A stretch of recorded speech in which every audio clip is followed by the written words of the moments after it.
नमस्कार मित्रों, आज की तारीख है 22 जुलाई 2021 गुरुवार। और ये वीडियो इसलिए है कि मैं क्यों आपसे रिक्वेस्ट कर रहा हूं कि 24 जुलाई 2021 की इवेंट को बॉयकॉट करना चाहिए और उससे जुड़े हुए कुछ मुद्दे, कंट्रोल्ड ओपोजिशन, स्पॉन्सर्ड ओपोजिशन, वो थोड़ा जनरल टॉपिक है और ये स्पेसिफिक टॉपिक है 24 जुलाई का। तो मैं साफ साफ स्टैंड ले रहा हूं, मैं तो नहीं जाने वाला और मैं सबको कह रहा हूं बॉयकॉट करना चाहिए। क्यों करना चाहिए? एक, ये तारीख विदेशी ने तय की है। जो विदेशी हमारी छाती पे मूंग दल रहे हैं, वैक्सीन ठोक रहे हैं, जबरदस्ती vaccination, force vaccination, lockdown, economy बर्बाद हो गई, उसी विदेशी के राइट हैंड ने हम पे लॉकडाउन ठोका, उसका विदेशी का लेफ्ट हैंड हमको कहता है कि जाओ 24 जुलाई को प्रोटेस्ट करो। तारीख किसने तय की? 24 जुलाई 2021 शनिवार है। भारत का कोई भी आदमी तारीख तय करता तो रविवार लेता, क्योंकि प्राइवेट सेक्टर तो शनिवार को चालू होता है। प्राइवेट सेक्टर वाले कैसे आएंगे शनिवार को 3 बजे या कोई भी टाइम रखो? तो शनिवार की तारीख तय विदेशी ने की है, वो साफ साफ दिख जाएगा। जॉर्ज सोरोस के एजेंट का वेबसाइट है, वर्ल्ड वाइड डेमोन्स्ट्रेशन, और उसने सबको बोला है 24 जुलाई। और किस तरह से है कि आप यदि हमसे जुड़ोगे तो हम आपको फेसबुक, यूट्यूब पे पब्लिसिटी दिलाएंगे। एक हाथ से दो, एक हाथ से लो। मतलब तुम हमारे लिए काम करो। वो भारत के जो उनको क्या बोलते हैं कि यदि तुम हमारा एजेंडा फॉलो करोगे, जैसे अरविंद गांधी ने फॉलो किया, उसने विदेशी का एजेंडा फॉलो किया, उन्होंने अरविंद गांधी को इतनी पब्लिसिटी दिलाई कि सीएम बन गए। कल की पुरुष नरेंद्र मोदी ने भी वही किया, उसने भी विदेशी का एजेंडा फॉलो किया, पीएम बन गया। और अब ये लोग भी वही कर रहे हैं कि किसी विदेशी एजेंसी को पकड़ लो, उसके एजेंडा को फॉलो करो। तो कंट्रोल्ड ओपोजिशन, स्पॉन्सर्ड ओपोजिशन। दूसरा, 24 जुलाई 2021 में आपको क्वेश्चन पूछता हूं कि ईयर 2021 2021 का टोटल होता है 5, 2 + 2 + 1 5। यानी पूरे साल में आपको कोई डिजिट नहीं मिलेगी जिसका टोटल होता हो 666। वो डिजिट आपको नहीं मिलने वाली। ये नंबर जॉर्ज सोरोस को बहुत प्रिय है, 666। तो अब जॉर्ज सोरोस एक साल के लिए इंतजार तो नहीं कर सकता ना, 2022। तो अब वो क्या सोचेगा कि भाई कौन सी तारीख है जो कि 666 से क्लोजेस्ट है। तो ये छोटा सा 5th क्लास का अरिथमेटिक का प्रॉब्लम आपको देता हूं कि आप ढूंढो पूरे साल में 365 तारीखें जो है साल में, उसमें से कौन सी तारीख 666 के क्लोजेस्ट है, सबसे करीब है। तो आंसर आएगा 24 जुलाई 2021। और यह आंकड़ा, मुझे कोई इस आंकड़े से इतनी प्रॉब्लम नहीं है, मैं नहीं मानता किसी को 555, 666, 777, लेकिन यह आंकड़ा जॉर्ज सोरोस, बिल गेट्स को सबसे प्रिय आंकड़ा है। यह उनकी सोच है। अब जो भी कारण हो या ना हो, हमें क्यों विदेशी की बात माननी चाहिए कि भाई विदेशी बोले कि इस तारीख को प्रोटेस्ट करो तो उस तारीख को हम जा रहे हैं? ये तो कल की पुरुष मोदी या महात्मा अरविंद गांधी से भी बदतर गुलामी हुई। उनकी तो जो मजबूरियां होगी या जो उनको फायदे मिल रहे हैं वो जाने। और दूसरा कि वो विदेशी के एजेंट हो गए, इससे उससे हमको विदेशी के एजेंट होने का लाइसेंस नहीं मिल जाता। हम ये नहीं कह सकते कि वो विदेशी के एजेंट है, अच्छा इसलिए चलो हम भी विदेशी के एजेंट बन जाते हैं। ये गलत बात है। सुभाष चंद्र बोस, मुझे किसी ने राष्ट्रपिता सुभाष चंद्र बोस का एग्जांपल दिया, पर वो एग्जांपल फिट नहीं बैठता, क्योंकि उस समय हिटलर अंग्रेजों का दुश्मन था, इसलिए वो हमारा दोस्त था। राष्ट्रपिता सुभाष चंद्र बोस ने अंग्रेजों से हाथ नहीं मिलाए थे, या उसने अंग्रेजों के दोस्त फ्रांस से हाथ नहीं मिलाए थे, उसने जर्मनी और जापान से हाथ मिलाए थे। और उस समय जर्मनी और जापान अंग्रेजों के दुश्मन थे, इसलिए वो हमारे दोस्त हो गए। तो आज की तारीख में जॉर्ज सोरोस या उसके एजेंट का वेबसाइट किसी भी एंगल से हमारा दोस्त नहीं है, दुश्मन ही है। वो दुश्मन का दूसरा हाथ है, इसलिए उसकी तय की हुई तारीख है, वो मैं बिल्कुल स्वीकार नहीं करता। पर और भी कुछ मटीरियल रीजन है, सिर्फ ये नहीं कि विदेशी ने कुछ बोल दिया। मटीरियल रीजन पहले मैं बैकग्राउंड देता हूं। तो बैकग्राउंड शुरुआत होगा मॉरिशस ट्रीटी और फॉरेन इन्वेस्टमेंट से। आप वीडियो को पॉज करके ये पूरा पेज पढ़ लीजिए एक बार। मैं आपसे रिक्वेस्ट करूंगा वीडियो को पॉज करके ये 5 पॉइंट पढ़ लीजिए, ये बहुत इंपॉर्टेंट पॉइंट है। तो मॉरिशस ट्रीटी क्या कहती है?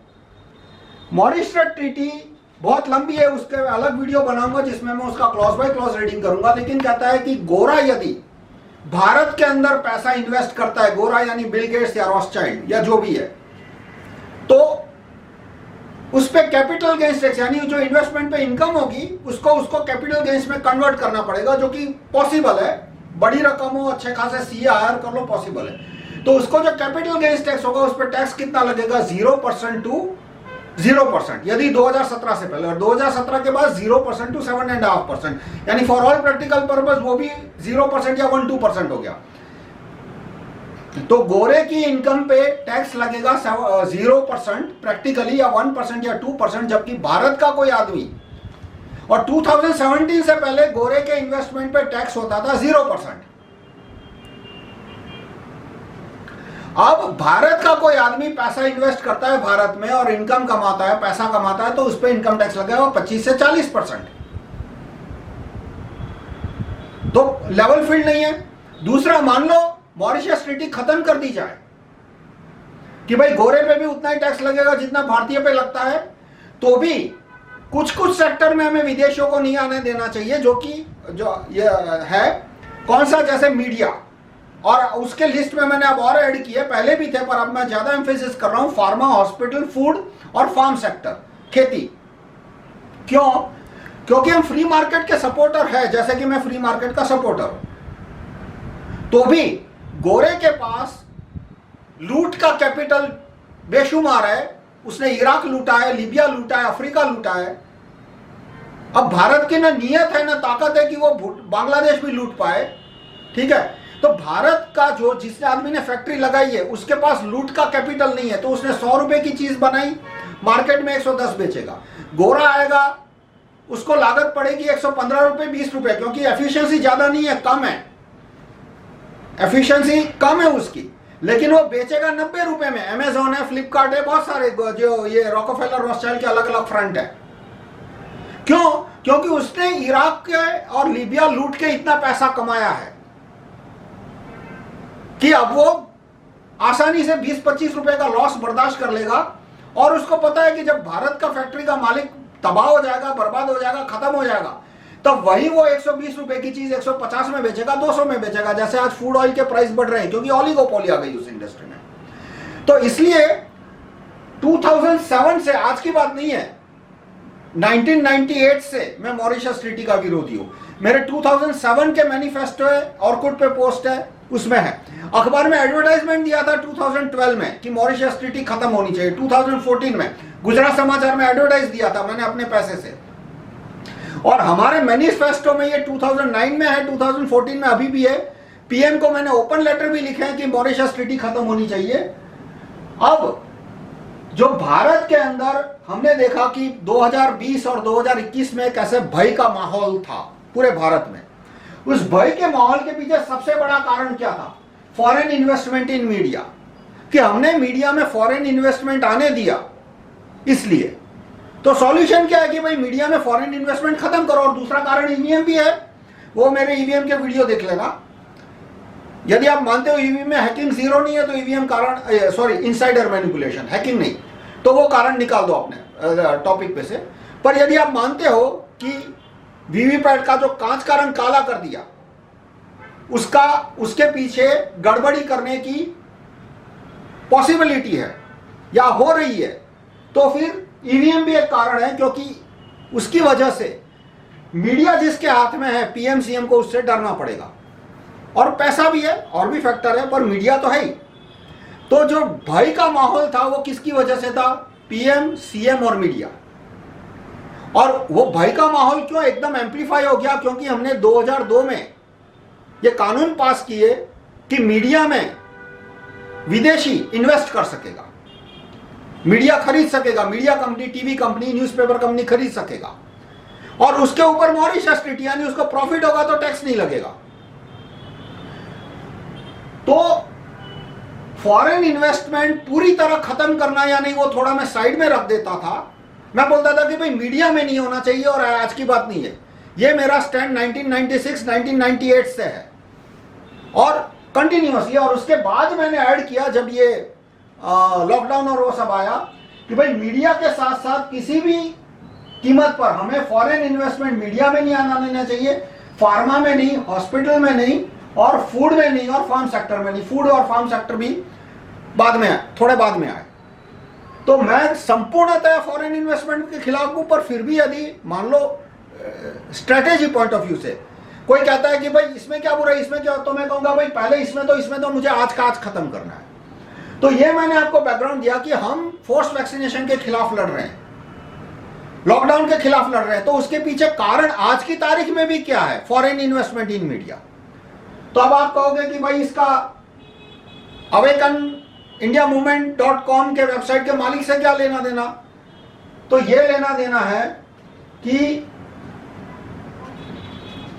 ये आप स्क्रीन को थोड़ा ध्यान से पढ़ लीजिए, ये लिंक आप टाइप कर लीजिए, मैंने नीचे डिस्क्रिप्शन में ये लिंक डाली है, tinyurl.com AIM ओनर। अब ये बात आती है कि अवेकन लोग जो है वो मॉरिशस ट्रीटी के समर्थक है। आप उनसे पूछ लीजिए, आप उनसे ही पूछ लीजिए, बाद में वीडियो देखना कि मॉरिशस ट्रीटी को रद्द करने के लिए उन्होंने प्रधानमंत्री को कोई ओपन लेटर लिखा आज तक। उनका एक भी वीडियो मुझे दिखा दो, आधा वीडियो दिखा दो, एक नहीं तो, जहां उन्होंने मॉरिशस ट्रीटी का नुकसान क्या वो बताया हो, बंद करनी चाहिए ऐसा स्टैंड लिया हो। एक आधा वीडियो मुझे बता दो जहां उन्होंने बोला हो कि foreign investment in media should be stop. अब मैं बोलता हूं कि वो बिल गेट्स के दोस्त है, ये आज की बात नहीं है, ये बात मैंने 1998-2000 से कही है कि जो आदमी मॉरिशस ट्रीटी का समर्थक है वो रॉकफेलर का दोस्त है, वो रॉथस्चाइल्ड का दोस्त है। तो मैं आज भी मेरा वही स्टैंड है। ऐसा नहीं है कि मैंने उनके लिए कोई स्पेशल कंडीशन निकाली है। जो कंडीशन, जो रूल मैंने 1998 में बनाया था, 1996 में बनाया था, 2007 में बनाया था कि भाई जो मॉरिशस ट्रीटी का समर्थक है वो बिल गेट्स का दोस्त है, वो रॉकफेलर का दोस्त है, वो जॉर्ज सोरोस का दोस्त है। तो वही बात लागू होती है इन पे। अब मॉरिशस ट्रीटी का समर्थक कौन है? जो आदमी इसका विरोधी नहीं है। क्योंकि देखो भारत में दुष्ट से दुष्ट आदमी होगा ना, जो मॉरिशस ट्रीटी का कट्टर समर्थक हो, वो भी ये कहने की हिम्मत नहीं करेगा कि हाँ भाई गोरे पे 0% टैक्स, भारतीय पे 4। वो हिम्मत इतनी तो कोई बेवकूफी नहीं करेगा। वो करेगा क्या कि वो मॉरिशस ट्रीटी के बारे में मौन रखेगा। जैसे महात्मा अरविंद गांधी है, उन्होंने कभी बोला मॉरिशस ट्रीटी के फेवर में या अगेंस्ट में? नहीं बोला ना, क्योंकि वो इसके सपोर्टर है। कल की पुरुष नरेंद्र मोदी है, वो इसके सपोर्टर है, इसलिए इसके बारे में कुछ बोलेंगे नहीं। सूर्यपंखा गांधी है, वो भी इसकी सपोर्टर है, इसलिए इसके बारे में ये मनमोहन कौर भारत के प्रधानमंत्री, वो भी इसके सपोर्टर थे, इसलिए मनमोहन कौर ने कभी बात ही नहीं की मॉरिशस ट्रीटी के बारे में, ना फेवर में बोला ना अगेंस्ट में बोला। वो इस पे चुप रहेंगे। और जो आदमी मॉरिशस ट्रीटी जैसी घटिया चीज पे चुप रहता है वो अंदर से उसका समर्थक है। मैं जूनियर लोगों की बात नहीं कर रहा हूं, उन बेचारों को तो पता ही नहीं है मॉरिशस का स्पेलिंग क्या होता है, उनको तो पता भी नहीं होगा मॉरिशस नाम का देश कहां पर है या देश है भी या नहीं। पर जूनियर लोगों से मैं रिक्वेस्ट करूंगा कि आप पहले मॉरिशस ट्रीटी के बारे में पता लगा लीजिए। फॉरेन इन्वेस्टमेंट इन मीडिया से भारत को कितना नुकसान हुआ आज की तारीख में हो रहा है। अरे भैया लॉकडाउन पूरा उसी की वजह से आया। यदि फॉरेन इन्वेस्टमेंट नहीं होता मीडिया में तो नहीं आता भारत में लॉकडाउन, नहीं होता फोर्स वैक्सीनेशन, नहीं होता फोर्स टेस्टिंग। क्योंकि भारत के धनिकों में जितनी भी बुराइयां हैं उनमें इतना दिमाग ही नहीं है, इतना एफिशिएंसी नहीं है कि इतना बड़ा स्कैम इंजीनियर कर सके। वो दुष्ट होंगे, वो दुष्ट है, होंगे नहीं है, लेकिन उनमें इतना दिमाग नहीं है कि इतना बड़ा घपला कर सके। वो घपला करेंगे तो कितना करेंगे? वो नीरव मोदी 13,000 करोड़ ले गया, विजय माल्या 10,000 करोड़ ले गया, कोई 1 लाख करोड़ ले गया। लेकिन इन लोगों में इतना दिमाग नहीं है, ना इतनी कैपेबिलिटी है, ना इतना टेक्नोलॉजिकल स्ट्रेंथ है, ना इतनी टेक्नोलॉजिकल टैलेंट है कि इतना बड़ा घपला कर पाए कि एक एक आदमी डरा हुआ है, एक एक आदमी अमृत लेने के लिए भाग रहा है, लाइन में खड़ा हो रहा है। इनमें इतना दिमाग नहीं है इनके पास। यानी हमने यदि फॉरेन इन्वेस्टमेंट नहीं आने दिया होता मीडिया में, या आज की तारीख में खत्म कर दे, तो ये 2 दिन में खत्म हो जाएगा सारा नाटक नौटंकी। और इन लोगों को पता है कि हमें आज की तारीख में मीडिया में फॉरेन इन्वेस्टमेंट खत्म करना चाहिए, मॉरिशस ट्रीटी में खत्म करना चाहिए। लेकिन आप वेबसाइट पे जाके देखो, मॉरिशस ट्रीटी को मेंशन भी किया है। और इनमें जो राजीव दीक्षित जी के कथित समर्थक है वो तो उससे भी ज्यादा फ्रॉड है। राजीव दीक्षित जी ने मॉरिशस ट्रीटी के खिलाफ PIL किया था, हाई कोर्ट में से जजमेंट मिला था जो कि मॉरिशस ट्रीटी के खिलाफ, जो कि सुप्रीम कोर्ट ने कैंसिल कर दिया, क्योंकि वो ट्रीटी की इतनी बड़ी लॉबी है कि सुप्रीम कोर्ट को फूंक मार के उड़ा दे। तो उसके बावजूद भी राजीव दीक्षित जी को समर्थक कहने वाले लोग आज मॉरिशस ट्रीटी का समर्थन कर रहे हैं, फॉरेन इन्वेस्टमेंट इन मीडिया का समर्थन कर रहे हैं, foreign investment in hospital, pharma, food का समर्थन कर रहे हैं। तो वो तो उससे भी ज्यादा फ्रॉड है। पर मेरा पॉइंट है कि जो मॉरिशस ट्रीटी का समर्थक है, मैं एक सेकंड भी उसका समर्थन नहीं करने वाला। फिर भी मैं 24 जुलाई का विरोध नहीं करता, क्योंकि वो कर रहे हैं तो करने दो। लेकिन जब मुझे पता चला कि 24 जुलाई भी विदेशियों ने तारीख तय की है, तो मैंने डिसाइड किया कि अब मैं इसका विरोध करने वाला हूं। वरना पहले मैंने इसको इग्नोर किया था। मैंने कहा कि भाई ये तो मॉरिशस ट्रीटी के समर्थक है, किसी दिन डाल दूंगा इन पे पोस्ट कि भाई इनसे दूर रहो, टाइम पास है। ये फॉरेन इन्वेस्टमेंट के समर्थक है, भाई इनसे दूर रहो, कोई काम के नहीं है ये लोग। पर जब पता चला कि विदेशी द्वारा तय की गई तारीख वो भी 675, जो कि 666 से क्लोजेस्ट है, और वो भी शनिवार भी है।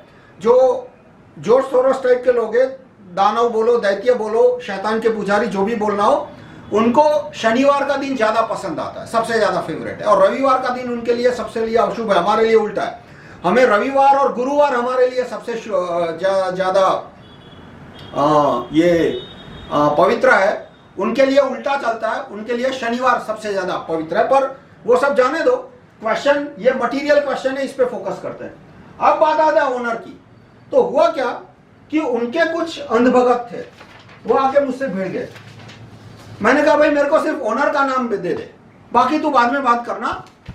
तो उसने खुद बोला, ये आप लिंक टाइप करोगे तो यहां पे आएगा, इसमें से मैंने नाम काट दिए, प्रश्न पूछने वाले का नाम भी काट दिया। आप एक सेकंड स्क्रीन को पॉज कीजिए, पॉज करके ये पढ़ लीजिए।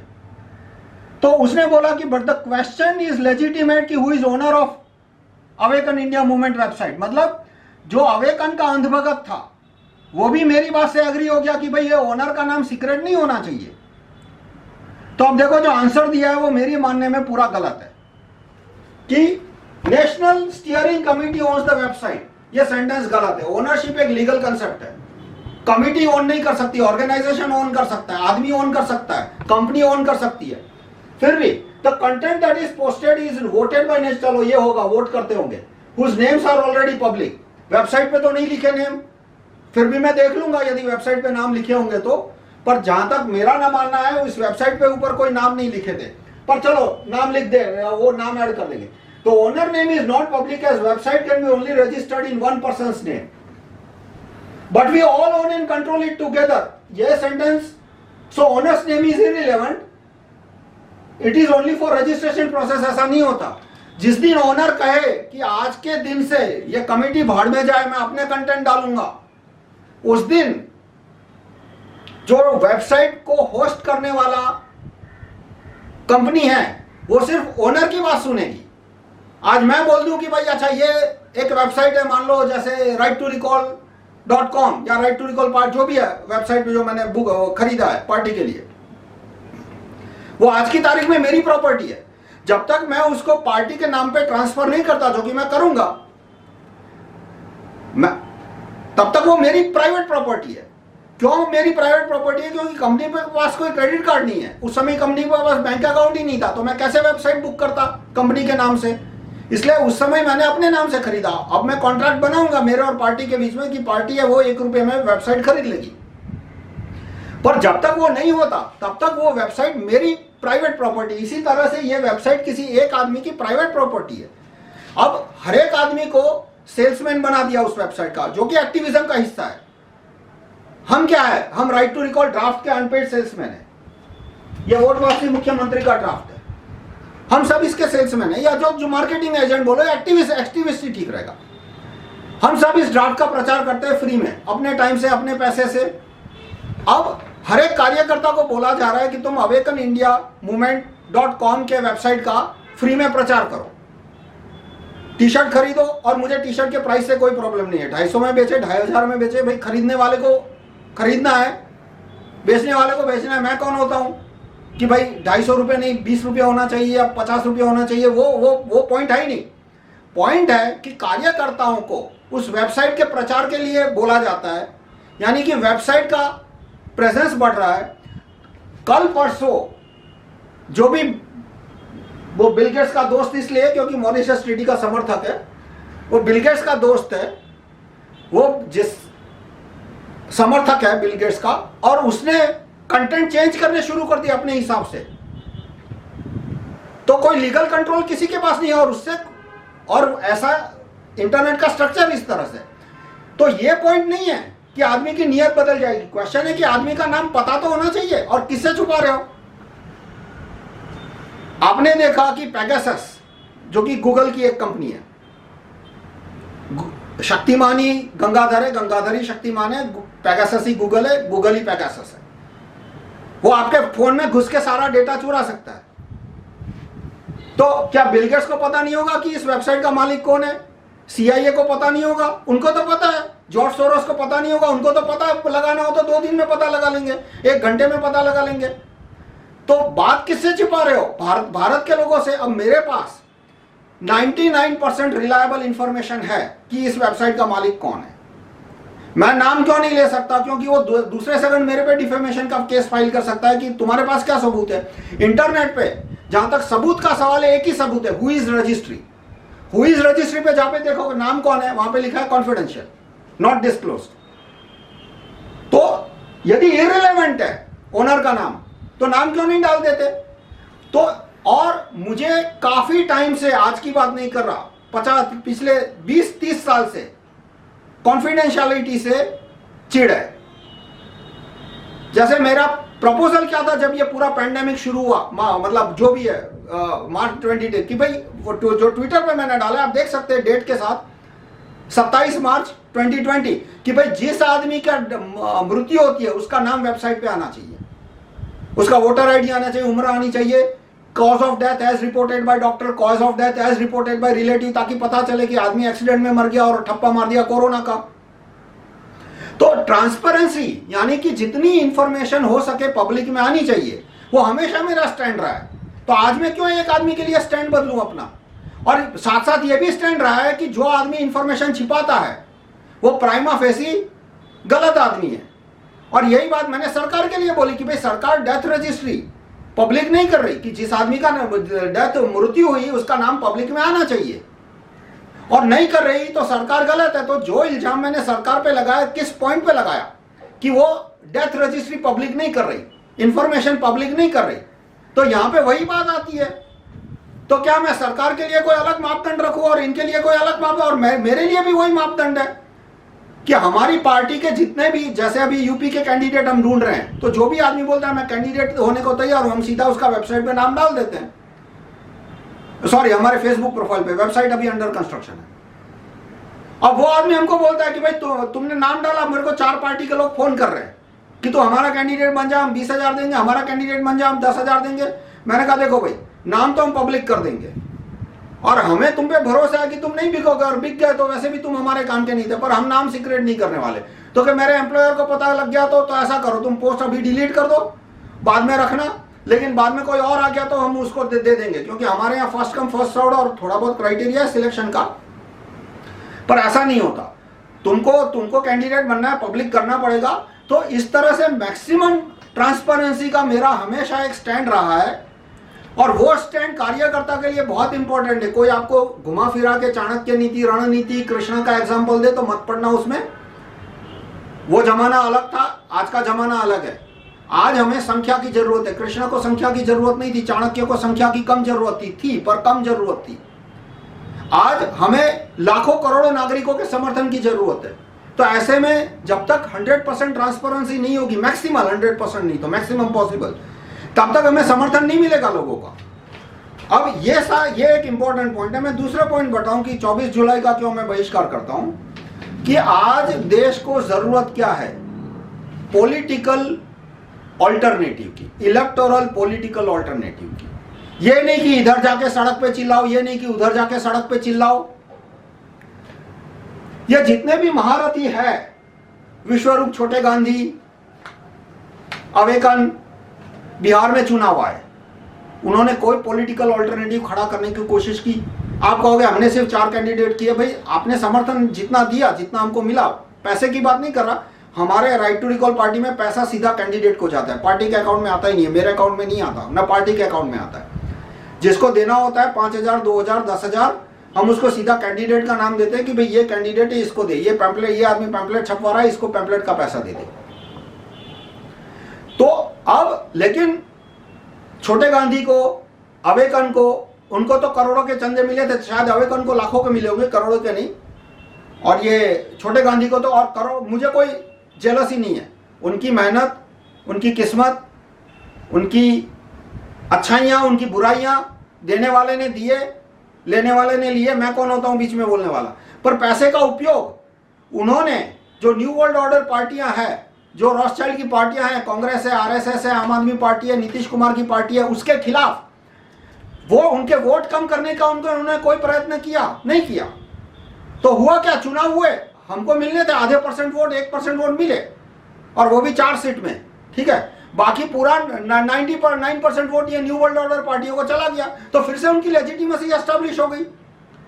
उसके तो मैंने उन सबको बोला था कि भाई तुम पहले तो मैंने उनको कभी नहीं कहा राइट टू रिकॉल पार्टी को वोट दो, और मैं आज कह रहा हूं मुझे इनके वोट नहीं चाहिए, ना उनका कोई पॉलिटिकल समर्थन चाहिए। मैं उनको बोलता हूं आप अपनी पार्टी खड़ी करो, अपने इंडिपेंडेंट कैंडिडेट रखो। क्यों कि भाई देश को आज कांग्रेस, आरएसएस, आम आदमी पार्टी, ये मायावती, इनके और ये नीतीश कुमार और लालू यादव, ये सब न्यू वर्ल्ड, ये रॉथस्चाइल्ड के एजेंट बन चुके हैं। इनके ऑल्टरनेटिव में एक पार्टी चाहिए। अंत में लोगों को पार्टी या तो सेट ऑफ इंडिपेंडेंट, चलो तुम यूपी के इलेक्शन आ रहे, 400 इंडिपेंडेंट खड़े कर दो, एक आध लेबल लगा के या बिना लेबल के। तो देश को पॉलिटिकल इलेक्टोरल ऑल्टरनेटिव की जरूरत है। तो इन्होंने नहीं कहा कि नहीं पॉलिटिकल ऑल्टरनेटिव नहीं, बस हमारे वीडियो शेयर करो। मोनेटाइज्ड है, अनमोनेटाइज्ड है, मुझे नहीं पता, मेरे वीडियो अनमोनेटाइज्ड है, मैं कभी मोनेटाइज नहीं करने वाला, और उसकी वजह से यूट्यूब उसको कम प्रमोट करता है। कोई बात नहीं, करे ना करे, मैं अपने वीडियो को मोनेटाइज, और उनको वो अपने वीडियो को मोनेटाइज करके पैसा कमाते हैं, मुझे कोई प्रॉब्लम नहीं है। लेकिन उन्होंने सॉल्यूशन क्या दिया कि हमारे वीडियो को प्रमोट करो, बस ये उनका सॉल्यूशन है, प्रस्तावित उपाय है। यानी इन लोगों ने, मैं क्यों इनको स्पॉन्सर्ड ऑपोजिशन बोलता हूं, कि जब तक भारत को आज जरूरत किस बात की है, सबसे ज्यादा नंबर 1 इंपॉर्टेंट चीज क्या है, यह नहीं कि सड़क पे खड़े रह के चिल्लाया जाए, वो तमाशा तो हम 70 साल से देख रहे हैं। क्या नया करोगे तुम? जरूरत है एक नया पॉलिटिकल इलेक्टोरल ऑल्टरनेटिव खड़ा करने की, और उसकी तरफ एनर्जी न जाए, इसलिए सड़क पे भेजा जा रहा है कि जाओ सड़क पे जाओ, भीड़ जाओ।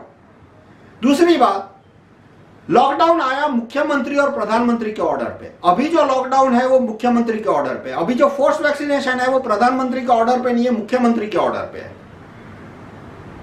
इनमें से किसी ने भी मुख्यमंत्री का रेजिग्नेशन नहीं मांगा। अब मैंने भी रेजिग्नेशन नहीं मांगा। हमारा प्रस्ताव क्या है कि right to recall chief minister, और दूसरा right to recall health minister, vote वापसी हेल्थ मिनिस्टर का कानून पास करें।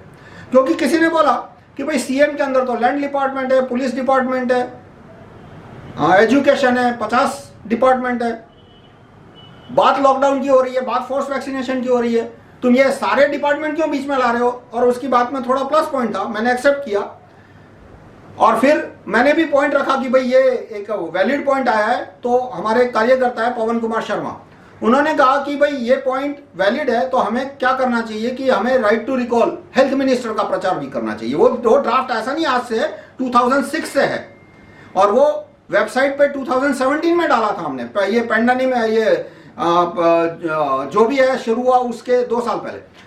तो right to recall health minister, यानी हेल्थ मिनिस्टर को यदि पब्लिक बदल सके ऐसी प्रोसीजर आ जाती है, क्योंकि लॉकडाउन लगा उसमें हेल्थ मिनिस्टर की सिग्नेचर जरूरी है, क्योंकि हेल्थ मिनिस्टर ने बोला था कि लॉकडाउन लगाने से जाने बचेगी, लॉकडाउन से ज्यादा जाने नहीं जाएगी। फोर्स वैक्सीनेशन भी है, क्योंकि अंत में तो ये पूरा मामला तो हेल्थ से जुड़ा हुआ है। तो हमने बोला चलो right to recall health minister, तो उसका भी ये अवेकन लोग विरोध करते हैं। अब विरोधाभास देखो, विश्वरूप छोटे गांधी के अंधभक्त कहते हैं विश्वरूप छोटे गांधी को हेल्थ मिनिस्टर बनाना चाहिए, लेकिन दूसरी बार क्या बोलते हैं कि right to recall health minister नहीं होना चाहिए। अरे भाई तुमको उनका आज हेल्थ मिनिस्टर बनाना है तो right to recall health minister के कानून को सपोर्ट करो। हमने ये नहीं बोला ना कि उसके बाद हेल्थ मिनिस्टर भी हमारी पार्टी का आएगा या हमारे ग्रुप में से आएगा। Right to recall health minister यानी पब्लिक किसी भी दिन हेल्थ मिनिस्टर को बदल सकती है, तो लॉकडाउन का प्रॉब्लम सॉल्व, फोर्स वैक्सीनेशन का प्रॉब्लम सॉल्व। और आपको छोटे गांधी को छोटे गांधी को हेल्थ मिनिस्टर बनाना है, लो आपका रास्ता भी निकल आया। तो हुआ क्या कि अवेकन लोग है वो राइट टू रिकॉल के विरोधी है, वो जूरी सिस्टम के विरोधी है, वो कर चलो कोई बात नहीं, हर एक आदमी की अपनी अपनी पॉलिटिकल आइडियोलॉजी, वो जाने। तो उन्होंने बोला नहीं, राइट टू रिकॉल का विरोध होगा। तो ये जो उनका एजेंडा है कि मुख्यमंत्री को कोई आंच नहीं आनी चाहिए, हेल्थ मिनिस्टर को आंच नहीं आनी चाहिए, उनकी पोजीशन में कोई कमी नहीं आनी चाहिए। ये एजेंडा क्यों लिया गया? क्योंकि WWD यानी वर्ल्ड वाइड डेमोन्स्ट्रेशन ने उनको एजेंडा फिक्स करके दिया है कि तुम इतने पॉइंट के ऊपर ही चलोगे, ना आगे देखोगे, ना पीछे देखोगे, ना ऊपर, ना नीचे, ना दाएं, ना बाएं, कहीं भी नहीं। बस ये 4 पॉइंट हमने दिए, इस 4 पॉइंट के सिवा 5वां पॉइंट नहीं होना चाहिए। हाँ, थोड़ा उसका रिफ्रेजिंग कर सकते हो कि हमने लिखा है कि तानाशाही नहीं होनी चाहिए, तानाशाही का कुछ और शब्द डाल दिया, वहां तक ठीक है। लेकिन WWDO ने, वर्ल्ड वाइड डेमोन्स्ट्रेशन ने राइट टू रिकॉल नहीं डाला, इसलिए वो राइट टू रिकॉल का विरोध कर रहे हैं। यानी विदेशी सिर्फ तारीख नहीं तय कर रहे, एजेंडा तय कर रहे। एजेंडा में ये आएगा, ये नहीं आएगा। अब बार बार यूरोप के देशों का एग्जांपल दिया जाता है, देखो लंदन में डेमोन्स्ट्रेशन हो रहे, देखो जर्मनी में डेमोन्स्ट्रेशन हो रहे। अरे भाई, उससे बेहतर एग्जांपल अमेरिका का दो ना, क्यों नहीं दे रहे? अमेरिका में बिना डेमोन्स्ट्रेशन ही लॉकडाउन खत्म हो गया, और अमेरिका में लॉकडाउन की वजह से कोई नहीं मरा। Lockdown was paying less damaging. Paying कैसे कि 40% लोगों की इनकम 2019 में थी, उससे बढ़ गई। क्यों बढ़ गई? लोगों को पैसे देने पड़े, सरकार है वो लोगों को इतने पैसे दे रही थी, इतनी सब्सिडी दे रही थी, और एक कुछ जिलों ने, राज्यों ने कानून पास कर दिया कि यदि वो रेंट नहीं दे रहा तो निकाल नहीं सकते जब तक वो लॉकडाउन का पीरियड था। तो कुछ लोगों ने तो रेंट देना बंद कर दिया, तो उनकी तो इफेक्टिव इनकम और बढ़ गई कि पहले 2000 कमाते थे, अब सरकार उनको घर बैठे 1800 दे रही है, और पहले $500 रेंट में जाते थे, वो $500 रेंट में नहीं जाते, और घर बैठे हो तो खर्चे और भी कम हो गए, थोड़े बहुत फ्यूल का खर्चा कम हो गया, बाहर जाओगे तो बाहर चाय कॉफी पीनी पड़ेगी, वो खर्चा कम हो गया। और जो दूसरी कंपनियां थी, ये इंटरनेट कंपनियां, उन्होंने इंटरनेट के दाम गिरा दिए, पैकेज सस्ते कर दिए, तो वो घर बैठे बैठे वैकेशन हो गया, एक तरह का पेड वैकेशन। तो क्यों देना पड़ा? क्यों प्राइवेट ट्रांसपोर्ट बैन नहीं किया? क्यों मेट्रो बैन नहीं किया? क्यों बस को बंद नहीं किया? क्योंकि वहां मुख्यमंत्री यानी गवर्नर के ऊपर वोट वापसी थी। तो यहां साफ साफ दिख रहा है कि जिन जिन देशों में मुख्यमंत्री के ऊपर वोट वापसी थी, जिन जिन देशों में ज्यूरी सिस्टम थी, जिन जिन देशों में हर एक आदमी के हाथ में बंदूक थी, वहां पे लॉकडाउन वॉज पेइंग, मतलब लोगों कम से कम नीचे के 30-40% का फायदा हो गया, और लॉकडाउन की वजह से लोग भी नहीं मरे वो दूसरे कारण से मरे। वहां 5 लाख ज्यादा मौतें हुई, वो किसी और वीडियो में डिस्कस करूंगा, एक्सेस डेथ। तो यानी कि साफ साफ दिख रहा है कि यदि, और वहां पे फोर्स वैक्सीनेशन भी नहीं है, अमेरिका में कहीं फोर्स वैक्सीनेशन नहीं हो रहा। फेडरल गवर्नमेंट के अंडर जो अस्पतालें हैं वहां पे थोड़ा बहुत है, बाकी नहीं है। तो ये पूरे बॉडी ऑफ इंफॉर्मेशन क्यों उन्होंने डिलीट कर दिया? मैं पुराने एक्टिविज्म के पॉइंट पे आता हूं कि जो आदमी इंफॉर्मेशन छिपाता है उसकी कभी नीयत अच्छी नहीं होती। कभी भी जो भी आदमी आपसे इंपॉर्टेंट इंफॉर्मेशन छिपा रहा है उसकी कभी नीयत अच्छी नहीं होती दुनिया में। तो ये एक इंपॉर्टेंट पीस ऑफ इंफॉर्मेशन था कि अमेरिका में लॉकडाउन क्यों कमजोर था, क्यों पेइंग था, क्यों लोगों को इतने पैसे देने पड़े। यहां तो सिर्फ अनाज दिया ना थोड़ा बहुत, वो भी सड़ा गला। वहां तो पैसे दे रहे थे, इतने पैसे कि 2019 में उनकी सैलरी थी बॉटम 40% की, उससे ज्यादा हो गई फैमिली इनकम। तो उसका कारण, क्योंकि वो कारण छिपाना चाहते थे। उन्होंने ये तथ्य क्यों छिपाए? क्योंकि वो कारण छिपाना चाहते थे। कारण क्या था उसका? Right to recall chief minister, jury system, हर हाथ में बंदूक, जो कि हमारे एजेंडा में 1998 से है। 2008-9 में मैनिफेस्टो छपा था, उसमें भी ये तीनों लिखे हुए हैं, और जो 2014 में हमारा जो एफिडेविट था उसमें भी ये तीनों कानून लिखे हुए हैं, हर हाथ में बंदूक और ये सब।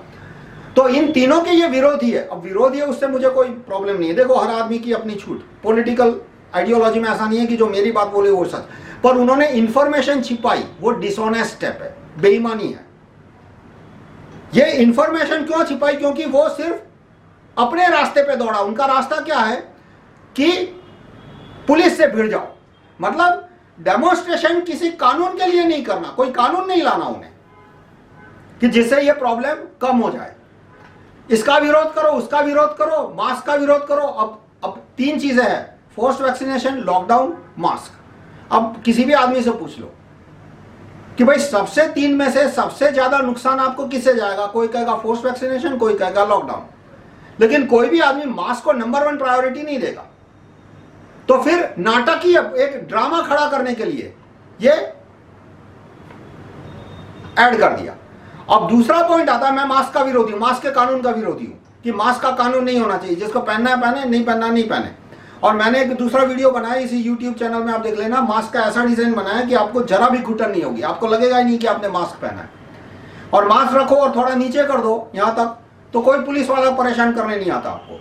पर नाटक करना होता है, वो क्या करेगा, मास्क पहनेगा नहीं और ऐसे चलेगा कि देखो मैंने 4 बार बोलेगा, पुलिस वाला नहीं नोट करेगा तो उसको चिल्ला के देखो मैंने मास्क नहीं पहना, देखो मैंने मास्क नहीं पहना। तो ये नाटक करना है। वरना तुम यहाँ पे नाक पे रख लो, जो कि अधिकतर लोग ऐसे ही करते हैं, नाक कुत्तों यहां रख देते हैं, कुछ यहां रख देते हैं, कोई फाइन नहीं होता उनको, मेट्रो ट्रेन को छोड़ के। तो ये पूरा आपको दिखेगा कि अमेरिका की जो मटेरियल सिचुएशन थी उसको छिपाने का डिसीजन, ये कंट्रोल ओपोजिशन की साइन है, ये स्पॉन्सर्ड ओपोजिशन की साइन है। फिर वोट वापसी का विरोध, ज्यूरी सिस्टम का विरोध, हर हाथ में बंदूक का विरोध, जिन जिन कानूनों से अमेरिका में लॉकडाउन कमजोर था, अमेरिका में लॉकडाउन 4-5 महीने में खत्म करना पड़ा, क्योंकि सरकार ने देखा। क्यों खत्म करना पड़ा 5 महीने में? क्योंकि सरकार ने देखा कि भाई हर महीने उनको पैसे देने पड़ रहे हैं, खाली हो गया सरकार का तिजोरा। पैसे कौन लाता था? वही सब पे टैक्स डालना पड़ा, बिल गेट्स पे, सोरोस पे, सबके। उनकी प्रॉपर्टी की वैल्यू बढ़ गई क्योंकि विदेश से लूट के काफी पैसा आ रहा था उनको। अमेजॉन का प्रॉफिट बढ़ गया, फ्लिपकार्ट का प्रॉफिट बढ़ गया, वॉलमार्ट का प्रॉफिट बढ़ गया। पर कितना पैसा वो लोगों में फेंकते जाएंगे, फेंकते जाएंगे, फेंकते जाएंगे। इसलिए फाइनली उन्होंने देखा कि अब हम लोगों को ज्यादा पैसा नहीं दे पाएंगे। अब पैसा नहीं देंगे और लॉकडाउन है तो आदमी तो आ जाएगा, भाई मैं तो नौकरी पे जा रहा हूं बंदूक लेके, रास्ते में कोई आया मैं देख लूंगा क्या होगा। क्योंकि जब 50% 60% पॉपुलेशन के हाथ में बंदूक हो और ज्यूरी सिस्टम हो और राइट टू रिकॉल हो, तो बंदूक तक नौबत नहीं आएगी। वो गवर्नर को बोलेंगे कि भाई अच्छा लॉकडाउन करना है और पैसे भी नहीं देना, चल कल से तेरी नौकरी खत्म करते हैं, तो दूसरा गवर्नर आके फिर लॉकडाउन हटाएगा। इसलिए ये 3 में से एक भी कानून आ जाता है तो भी लॉकडाउन खत्म हो जाता, क्योंकि भारत सरकार के पास तो पैसा ही नहीं है कि लोगों को दे सके। क्यों नहीं है? क्योंकि अमेरिका की सरकार दूसरे देशों को लूट के पैसा लाती है और इसलिए वो अपने नागरिकों को बोल सकती है कि हाँ भाई घर बैठो, 2019 में जितना ज्यादा मिला ना उससे 10% ज्यादा दे देंगे। भारत सरकार को है ना, हमारी नीयत है ना हमारी औकात है कि बांग्लादेश भी लूट सके।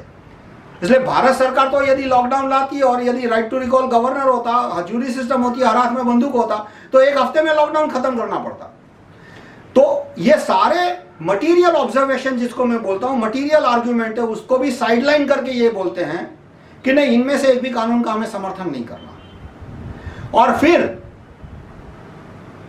कि सीधा सिर्फ सड़क पे आओ। अब पूरा स्पॉन्सर्ड इकोनॉमी, ये स्पॉन्सर्ड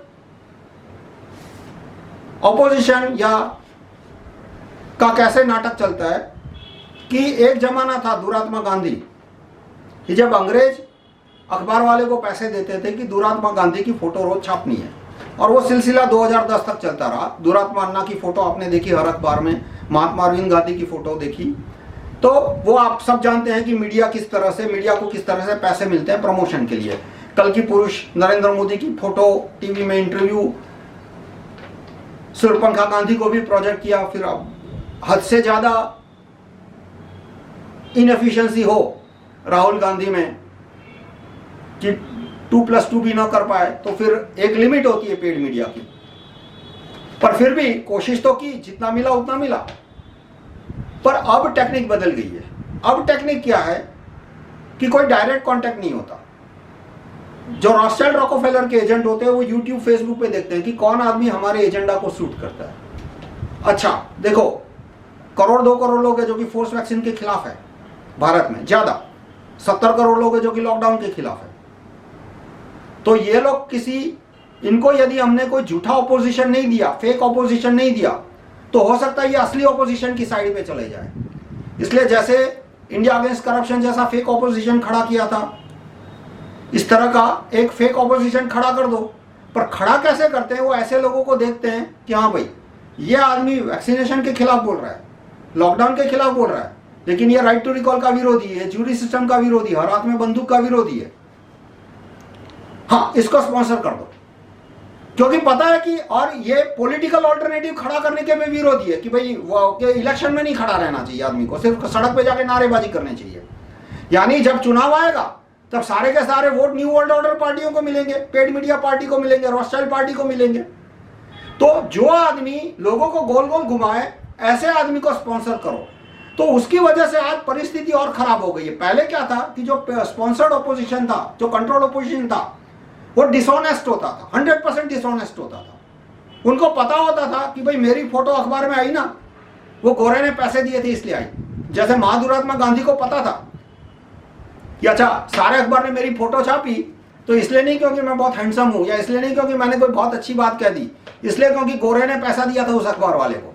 यानी जो स्पॉन्सर्ड ऑपोजिशन होता था वो 100% डिसऑनेस्ट होता था, मोरली बैंकरप्ट होता था। आज परिस्थिति बिगड़ गई है कि कुछ कुछ ईमानदार लोग होते हैं जिनको पता भी नहीं होता कि भाई क्यों YouTube ने उनका वीडियो प्रमोट कर दिया, क्यों Facebook ने उसके पोस्ट प्रमोट कर दिए।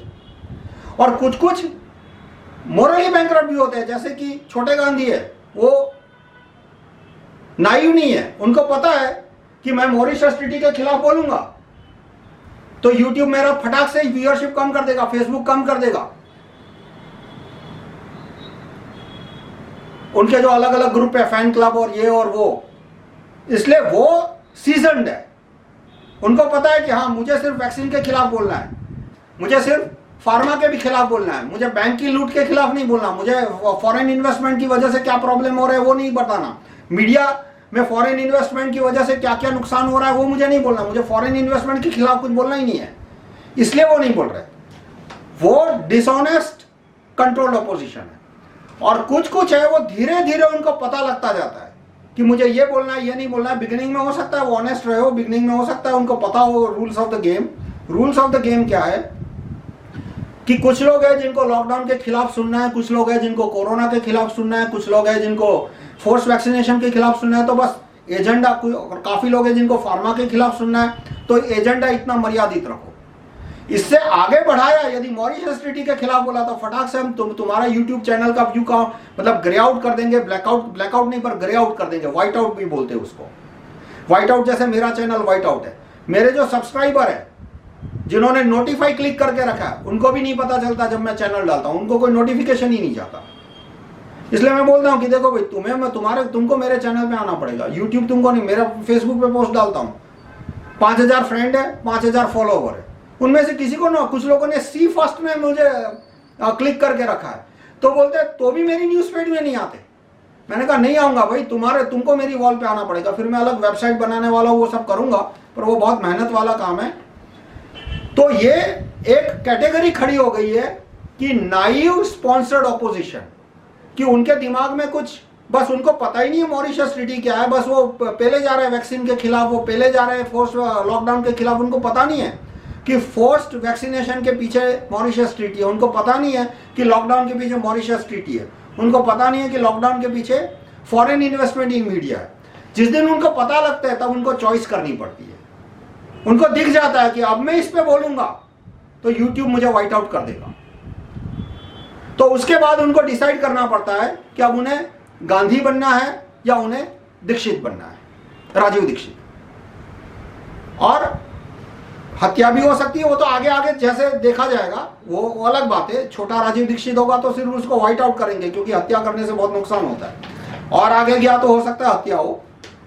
पर एक बात उनको पता लग जाती है कि यदि मैं सिर्फ ये 5 चीजों के खिलाफ बोलूं, pharma company, force vaccination, lockdown और फोर्स टेस्टिंग, ऐसी 4-5, और मैं मॉरिशस ट्रीटी पे चुप रहूं, मैं फॉरेन इन्वेस्टमेंट पे चुप रहूं, मैं राइट टू रिकॉल का विरोध करूं, ज्यूरी सिस्टम का विरोध करूं, हर हाथ में बंदूक का विरोध करूं एक या दूसरी तरह से, या चुप रहूं कम से कम, तो मेरा व्यू काउंट बढ़ता जाएगा। तो उस टाइम पे वो डिसाइड करते हैं। तो ये मैंने आपको बताया स्पॉन्सर्ड ऑपोजिशन, कंट्रोल्ड ऑपोजिशन। वो कंट्रोल क्यों बनता है? पहले उनको पता नहीं होता इसलिए वो ऑटो कंट्रोल है, बाद में उनको पता चलता है तो वो डिसाइड करते हैं कि अब हमको कंट्रोल्ड ऑपोजिशन की तरह बिहेव करना है या हमको दीक्षित जी की तरह रियल ऑपोजिशन बनना है, और उसके बाद शुरू होता है। तो आज परिस्थिति 2010 में जिसकी थी, 2011 में जो थी दुरात्मा अन्ना के टाइम, और महात्मा जो इंडिया अगेंस्ट नॉनसेंस जन लोकपाल नॉनसेंस का जो नाटक चला, उससे ज्यादा गंभीर है। इसका उपाय क्या है कि भाई जहां भी तुमको कोई मॉरिशस ट्रीटी का समर्थक दिखे, तुम सबको बता दो कि यह आदमी मॉरिशस ट्रीटी का समर्थक है।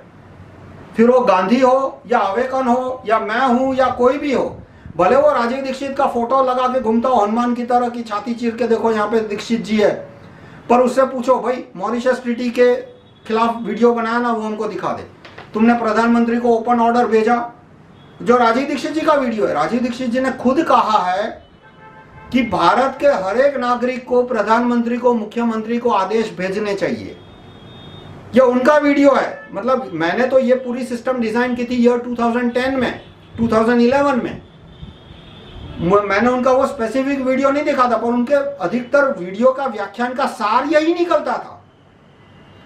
पर मुझे कुछ हफ्ते 2 हफ्ते पहले मुझे उनका वीडियो मिला, जिसमें उन्होंने साफ साफ उनके शब्दों में लिखा है कि भारत के हर एक नागरिक को प्रधानमंत्री, मुख्यमंत्री को आदेश भेजने चाहिए। फिर भी राजीव दीक्षित जी के कथित समर्थक साफ साफ बोलते हैं कि प्रधानमंत्री को, मुख्यमंत्री को कोई आदेश नहीं भेजने चाहिए, सिर्फ सड़क पे खड़े होकर चिल्लाना चाहिए। और सड़क पे खड़े होकर चिल्लाने से कोई प्रॉब्लम नहीं है मुझे, जाओ चिल्लाओ, लेकिन प्रधानमंत्री को आदेश क्यों नहीं भेजा, मुख्यमंत्री को आदेश क्यों नहीं भेजा, लॉकडाउन हटाओ, फोर्स वैक्सीनेशन खत्म करो। वो क्या सड़क पे आके गिनती करे कि हाँ भाई लाओ, तुम्हारा नाम क्या है, वोटर आईडी क्या है, चलो तुम्हारा आदेश। मतलब ये क्या तुम्हारे एक्सपेक्टेशन है कि प्रधानमंत्री और मुख्यमंत्री सड़क पे आए जहां तुम खड़े हो स्टेनो लेके, और तुम्हारे सबके वोटर आईडी नोट करे, नाम नोट करे? अरे भाई तुमको प्रधानमंत्री को आदेश भेजना है तो तुम उसको लेटर लिखो, तुम उसको ओपन ट्वीट भेजो और ओपन ऑर्डर भेजना है। ये राजीव दीक्षित जी ने ओपन ऑर्डर नहीं बोला, उन्होंने आदेश बोला है, पर मैं साफ साफ बोलता हूं आदेश भेजना है तो ओपन होना चाहिए। तो ये एक और पॉइंट आता है कि अवेकन लोग हैं, वो साफ साफ कहते हैं कि नागरिकों को सड़क पे खड़े होकर चिल्लाना चाहिए, वो भी उनके टी शर्ट पहनने चाहिए, उनका .com का एडवर्टाइज करना चाहिए, लेकिन उन्हें प्रधानमंत्री और मुख्यमंत्री को आदेश नहीं भेजने चाहिए। तो ये भी एक किस तरह की बात है कि जो ऑलरेडी केओस है वो केओस और बढ़ा दो। मतलब ये जो रॉकफेलर रोथस्चिल्ड है, उसका एक हाथ प्रधानमंत्री और मुख्यमंत्री को कह रहा है कि पब्लिक पे दमन बढ़ाओ, और उनका दूसरा हाथ वर्ल्ड वाइड डेमोन्स्ट्रेशन कह रहा है कि तुम दमन कम करने के लिए कानून व्यवस्था मत बदलो, बस सीधा सड़क पे आ जाओ।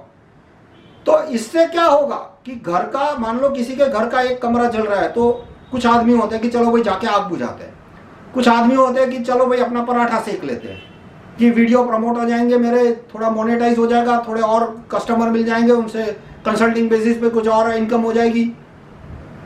लेकिन कुछ लोग होते हैं कि चलो भाई जाके पेट्रोल छिड़कते, एक कमरे में आग लगी है ना, पूरे घर पे आग लगा देते हैं। तो आज हमें कानून व्यवस्था बदलने की जरूरत है। ये नहीं कि सीधा पुलिस से जाके भिड़ जाओ, कांस्टेबल से जाके भिड़ जाओ। अरे भाई तुमको कोई आरटीआई का रिप्लाई दिखाना है तो सीएम के पास जाओ, हाईकोर्ट के जज के पास जाओ, जिन्होंने ये मास्क का कानून बनाया है, जिन्होंने ये लॉकडाउन का कानून बनाया है। कांस्टेबल को कोई आरटीआई रिप्लाई दिखाने का तुक बनता है? वो आरटीआई रिप्लाई पढ़ने की उसकी उतना उसको पावर है क्या? मान लो उसने रिप्लाई पढ़ लिया, वो क्या करेगा? उसके पास अथॉरिटी है उसको एग्जीक्यूट करने की, उसकी अथॉरिटी सीएम के पास है। तो सीएम के घर के सामने धरना देने की बात नहीं कर रहा, सीएम के ऑफिस में जाके उसको आरटीआई का रिप्लाई दो, हाईकोर्ट के जज को आरटीआई का रिप्लाई दिखाओ। तो ये सब कांस्टेबल और पब्लिक को जो भिड़ाने की बात है, ये देश में और अस्थिरता खड़ी करेगी, जो कि जॉर्ज सोरोस का एजेंडा है। जॉर्ज सोरोस का एक ही एजेंडा है कि जहां कहीं आग लगी है वहां पेट्रोल छिड़को। बिल गेट्स का काम क्या है? आग लगाना। और जॉर्ज सोरोस का काम क्या है? जहां आग लगी है वहां लोगों को बोलो कि जाओ वहां पे ये छिड़को, वो छिड़को, और वो उनके हाथ में पेट्रोल पकड़ा देगा। अब तुम तय करो कि भाई तुम जो कर रहे हो क्या कानून व्यवस्था बदलने की बात कर रहे हो? तो पहले फिर से अब मैं समराइज करता हूं कि जो मॉरिशस ट्रीटी का समर्थक है वो बिल गेट्स का दोस्त है। पूछ लो इन लोगों से, मालिक को बोलो कि भाई तू पहले अपना फेसबुक प्रोफाइल दे मुझे, पहले तू हुईस पे अपना नाम डाल, मुझे ये कमिटी नहीं चाहिए, मुझे हुईस पे देखना है कि इसका ओनर कौन है। जैसे rahulmehta.com जाओ, हुईस पे जाके देख लो, मेरा नाम दिखेगा आपको rahulmehta.com पे। राइट टू रिकॉल पार्टी के जाके देख लो, मेरा नाम दिखेगा आपको। हमारे कोई भी ग्रुप देख लो, हमारा कोई भी पेज देख लो, हमारा कोई भी प्रोफाइल देखो, आपको ओनर का नाम दिखेगा। पहले ईवीएम हटाओ मेरा फेसबुक ग्रुप है, जाके देख लो, नीचे आपको दिखा हुआ मिलेगा कि ग्रुप क्रिएटेड बाय या ग्रुप ओन्ड बाय, जो भी लिखा है राहुल चिमन भाई मेहता। तो हमको कोई ये खुफियागिरी नहीं चाहिए, ये सीक्रेट सोसाइटी जैसे इल्यूमिनाटी या जो भी है, हमको जो करना है ओपन करना है। और दूसरा, ये आंसर मैं एक्सेप्ट नहीं करता कि वेबसाइट का मालिक कौन है उससे कोई फर्क नहीं पड़ता, कि ओनर्स नेम इज इररिलेवेंट, नहीं, owners name is very relevant. ये रिप्लाई तो मेरे मानने में ये डिफंक्ट रिप्लाई है। चौथा, कि उसको बोलो कि फॉरेन इन्वेस्टमेंट इन मीडिया बैन होना चाहिए या नहीं।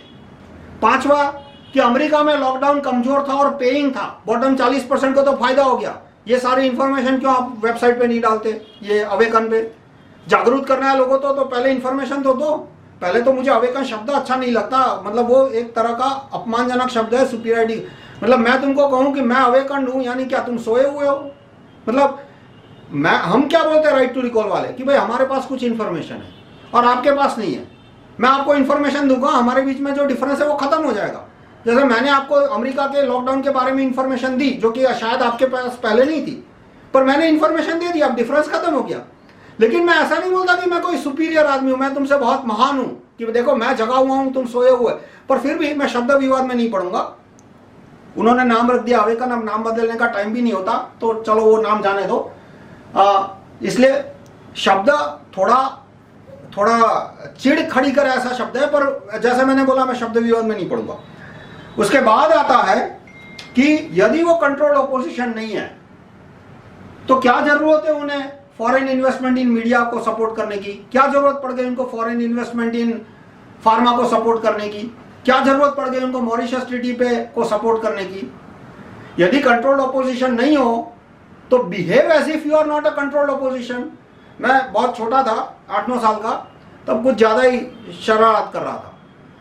तो मेरे मामा ने मुझको पूछा कि तुम सचमुच जंगली हो या जंगली होने का दिखावा कर रहे हो? मतलब कि यदि तुम जंगली नहीं हो तो कम से कम ऐसे बिहेव मत करो कि जंगली हो। इसी तरह से कंट्रोल ऑपोजिशन पे apply. If you are not control opposition then please don't behave as if you are control opposition. ये मॉरिशस ट्रीटी को समर्थन करना ये कंट्रोल ऑपोजिशन वाली बात हो गई, उसके जैसा बिहेवियर हो गया। और फाइनली 24 जुलाई विदेशी द्वारा तय की गई तारीख है, शनिवार है, जो कि भारत को वैसे भी सूट नहीं करती, उसके बावजूद भी ये तारीख ली गई। तो ये सारे पॉइंट जब मैं रखूं तो 24 जुलाई को मैं सपोर्ट नहीं करता। मैं आप सबसे रिक्वेस्ट करूंगा जहां तक हो सके उसका बाइकआउट कीजिए। धन्यवाद।